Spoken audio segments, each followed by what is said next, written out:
तुलसी की बड़ी भारी शास्त्रों में महिमा है, बहुत भारी महिमा है तुलसी की। इतनी महिमा है कि यदि हम उसको कहने लग जाएं तो बहुत लंबा समय चाहिए, फिर भी पूरी नहीं होगी। इतनी पुराणों में भगवान व्यास ने तुलसी की महिमा गाई है। स्नान काले तु यस्यांगे दृश्यते तुलसी शुभा सर्वतीर्थेषु स्नातम भवति तेन न संशयः। स्नान के समय एक दाना भी तुलसी का कंठ में है, शरीर पर है, तो तुलसी को छूकर जब जल शरीर पर पड़ता है तो धरती के सारे तीर्थों में स्नान का पुण्य प्राप्त हो जाता है। भोजन, अब भोजन की सुन लो। तुलसी धारण करके जो भगवत प्रसाद लेता, ये हमारे लिखे हुए श्लोक नहीं है, ये सब स्कंद पुराण, पद्म पुराण आदि के भगवान व्यास के लिखे हुए श्लोक हैं। कहते भगवत प्रसाद ग्रहण करता है तुलसी धारण करके, तो कहते सिक्थे सिक्थे तुलभते वाजिवेदि फलम मुने। उसको एक एक प्रसाद के कण पर एक एक अश्वमेध वाजपेय यज्ञ का पुण्य प्राप्त हो जाता है। तुलसी की सूखी लकड़ी को हवन में जो प्रयोग करता है, उस तुलसी की लकड़ी में आहुति देता है अग्नि, उसकी अग्नि में, तो एक एक तिल, एक एक जौ, एक एक चावल पर उसे अनेक अनेक यज्ञों का पुण्य प्राप्त हो जाता है।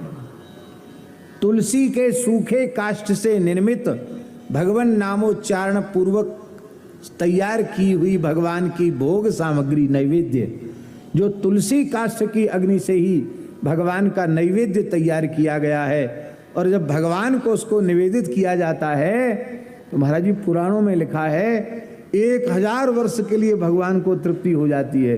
1000 साल तक भी ठाकुर जी को कथनच भोग न लगे तो भगवान भूखे नहीं रहते। इसलिए वैष्णवों को चाहिए कि कम से कम जीवन में 1-2 बार तो जरूर सूखी तुलसी की लकड़ी से एकदम अपरस में अपने हाथ से मूल मंत्र का उच्चारण करते हुए ठाकुर जी की रसोई बनाओ, भोग लगाओ। पता नहीं आगे कौन भोग लगाएगा नहीं लगाएगा, 1000 साल के लिए तो बात पक्की हो गई है। भगवान को चंदन घिसते समय, मलयागिरी चंदन घिसते समय तुलसी का काष्ठ भी घिस देना चाहिए। उसको हरिचंदन कहते हैं। कहते हैं कि तुलसी काष्ठ से घिसा हुआ जो चंदन है, जब भगवान के श्रीअंग पर भक्त अर्पित करता है तो भगवान अपने नित्य धाम में उसको अपना आलिंगन प्रदान करते हैं। भगवान अत्यंत प्रसन्न हो जाते। कहते मैं इसको क्या दे दूं? कहते इसको कुछ देने के लिए मेरे पास नहीं है। कहाँ तक कहें? या दृष्टा निखिलाग संग समनी, जो तुलसी दर्शन मात्र से पापों को नष्ट करती हैं। स्पृष्टा बपुष्पावनी, स्पर्श से शरीर को पवित्र करती है। ये शरीर चाहे जितना पवित्र रखो, कुछ न कुछ अशुद्धि इसमें रहती है। मलमूत्र ये शरीर में और है क्या? तो तुलसी धारण करने के बाद ही भगवान का स्पर्श करना चाहिए।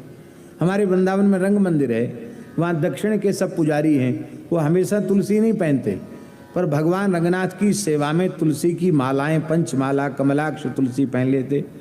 तो हमने पूछा उनसे, आप लोग हमेशा नहीं पहनते, पूजा के समय क्यों पहनते हो?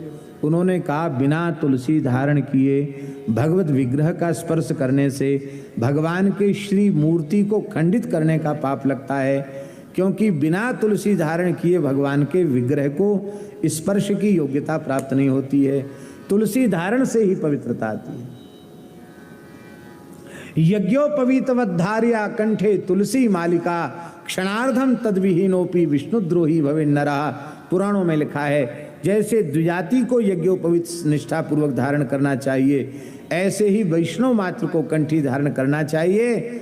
आधे क्षण कंठी से तुलसी से विहीन कंठ हो गया तो भगवत द्रोही के तुल्य हो जाता है। तुलसी की बड़ी भारी महिमा है।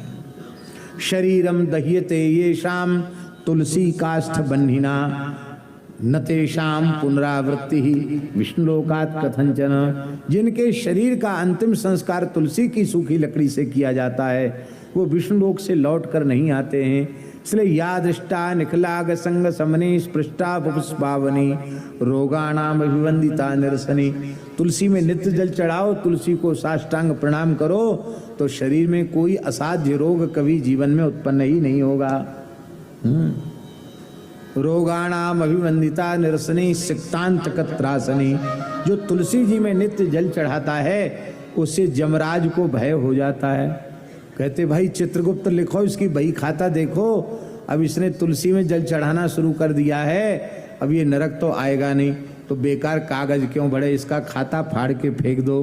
हैं सिक्तांत कत्रासनी प्रत्यासक्ति विदायिनी भगवतः कृष्ण से संरोपिता। जो तुलसी का दान करता मानो उसने भगवान का ही दान कर दिया। जो भगवान के मंदिर में, भगवान के बगीचे में तुलसी का पौधा लगाता है, मानो उसने अपने हृदय के खेत में भक्ति का पौधा आरोपित कर दिया, भक्ति का बीज बपन कर दिया। ऐसी तुलसी महारानी के चरणों में प्रणाम है। गोपियों ने क्या कहा श्रीमद् भागवत में तुलसी के लिए? कच्चित तुलसी कल्याणी गोविंद चरण प्रिय सहत्वाल कुलैर्विव्रत दृष्टस्तेति प्रियोच्युता। दो विशेषण दिए तुलसी के गोपियों ने, कल्याणी और गोविंद चरण प्रिय। क्या विशेषण दिए हैं?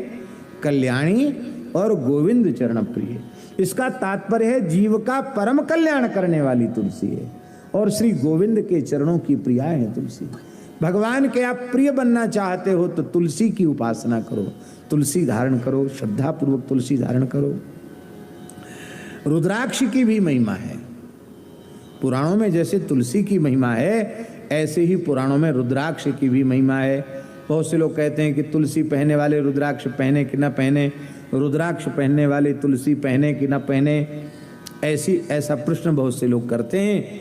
उसके संबंध में शास्त्रीय समाधान तो ये है कि दास ने अब तक जो जितने मूल आर्ष ग्रंथों का मूल पारायण किया है, हमको कहीं ऐसा निषेध वचन प्राप्त नहीं हुआ कि तुलसी पहनने वाले को रुद्राक्ष नहीं पहनना चाहिए या रुद्राक्ष पहनने वाले को तुलसी धारण नहीं करनी चाहिए। अब बहुत से लोगों की मान्यता क्या है, बोले तुलसी धारण करने में प्याज लहसुन ऊट पटांग चीज गंदी चीज खाते पीते सब छोड़ना पड़ेगा, रुद्राक्ष धारण करेंगे तो बोले फिर नहीं छोड़ना पड़ेगा। आप लिंग पुराण उठाओ, स्कंद पुराण उठाओ, शिव पुराण उठाओ, उसमें लिखा है रुद्राक्ष धारण करने वाले को भी अपवित्र आहार त्यागना चाहिए। जो मर्यादा तुलसी की है वही मर्यादा रुद्राक्ष की है। वैष्णव के चिन्ह पद्म पुराण में ये कंठ लग्न तुलसी, ये कंठ लग्न तुलसी नलिनाक्षमाला, ये वै ललाट पटले लशदूर्ध्व पुंड्रा, ये बाहुमूल परिचिन्नित शंख चक्रा, ते वैष्णवा भुवनमासु पवित्रयन्ति। अब अक्षमाला माने क्या है? ये कंठ लग्न तुलसी नलिनाक्षमाला। नलिन और अक्ष ये दो शब्द हैं। नलिन को अक्ष नहीं कहते हैं, नलिनमाला अक्षमाला च। अक्षमाला माने रुद्राक्ष ही है, यद्यपि लोग उसका अर्थ करते नहीं है, नलिनाक्ष में सीधे कमलाक्ष कर देते हैं, पर नहीं, कमल गट्टा भी है और रुद्राक्ष भी है। लेकिन अपना अपना एक आग्रह होता तो रुद्राक्ष को मना करते हैं, भाई मना करते तो मत धारण करो। हम तो कहते कोई झगड़े की बात नहीं, आपके गुरुजी ने आपको जो आज्ञा दी हो वही करो, सबसे बढ़िया बात। श्री सीताराम जी महाराज की जय। धर्म सम्राट स्वामी करपात्री जी महाराज रुद्राक्ष भी पहनते थे और तुलसी भी पहनते थे। किसी ने कहा करपात्री जी तो आधे वैष्णव हैं, तो जिस महात्मा ने कहा था स्वामी जी उसके पास पहुंच गए, बोले वैष्णव निरंतर नाम जप करता है, उसमें नाम निष्ठा होती है, एकादशी निष्ठा होती है, तुलसी निष्ठा होती है, तीनों निष्ठाएं होती हैं, उसको वैष्णव कहते हैं। मैं नाम जप भी करता हूँ, मैं प्रत्येक एकादशी निर्जल करता हूँ और सतत तुलसी धारण करता हूँ, मैं तो अपने को पूरा वैष्णव मानता, आपने हमको आधा कैसे कह दिया। बोलो भक्तवत्सल भगवान की जय। उनका नाम हम इसलिए ले रहे हैं कि धर्माचरण के संबंध में, सदाचार के संबंध में, धर्मशास्त्र के संबंध में वो अपने समय में प्रमाणभूत महापुरुष थे, इसलिए ये बात है।